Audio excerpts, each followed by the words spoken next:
ದಿನದಿಂದ ದಿನಕ್ಕೆ ರಾಜ್ಯದಲ್ಲಿ ಯುವಜನರಲ್ಲಿಯೇ ಹೃದಯಾಘಾತದ ಪ್ರಕರಣಗಳ ಸಂಖ್ಯೆ ಏರಿಕೆ ಆಗ್ತಾ ಇದೆ.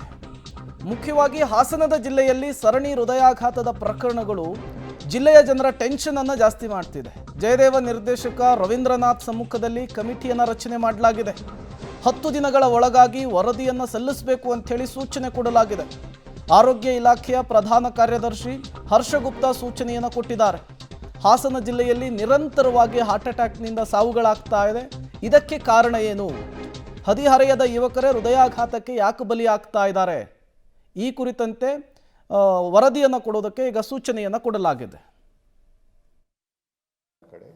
ಅದನ್ನು ಮುಂದಿನ ದಿನಗಳಲ್ಲಿ ಮಾಡ್ತೇವೆ. ಅದರಲ್ಲಿ ಸರ್ ಎಇಡಿ ನ ಟೆಂಡರ್ ಕರೆದಿದ್ದೆ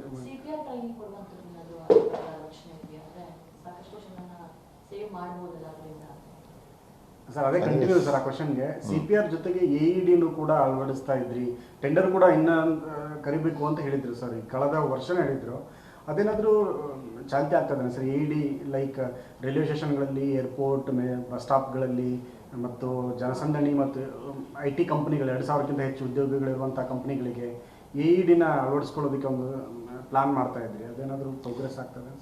CPR ಅಂತೂ ಎಲ್ಲರಿಗೆ ಟ್ರೈನಿಂಗ್ ಆಗಬೇಕು. ಐಡಿಲಿ ಪ್ರತಿಯೊಬ್ಬರಿಗೆ ಕಾಲೇಜ್ಗಳಲ್ಲೇ ಟ್ರೈನಿಂಗ್ ಆಗಿಬಿಡಬೇಕು. ಅದು ಒಂದು ಕಮ್ಯುನಿಟಿ ಕ್ಯಾಂಪೇನ್ ಥರ ಆಗಬೇಕು. ಹಿಂದೆ ಕೂಡ ಇಲಾಖೆಯಿಂದ ಮಾಡಿದ್ದೆವು. ಎಜುಕೇಷನ್ ಇಲಾಖೆ, ಕಾಲೇಜೇಟ್ ಎಜುಕೇಷನ್ ಜೊತೆಗೆ ಕೂಡ ಸೇರಿಕೊಂಡು ಮಾಡ್ತಾ ಇದ್ದೇವೆ. ಎಷ್ಟು NGOs ಮತ್ತು ಅವರು ಮಾಡ್ತಾ ಇದ್ದಾರೆ. ಅದನ್ನು ಇನ್ನೂ ಎಷ್ಟು ಮಾಡಿದರೂ ಕೂಡ 100% ಸ್ಯಾಚುರೇಷನ್ ಆಗೋವರೆಗೆ ಮಾಡ್ತಾನೆ ಇರಬೇಕು.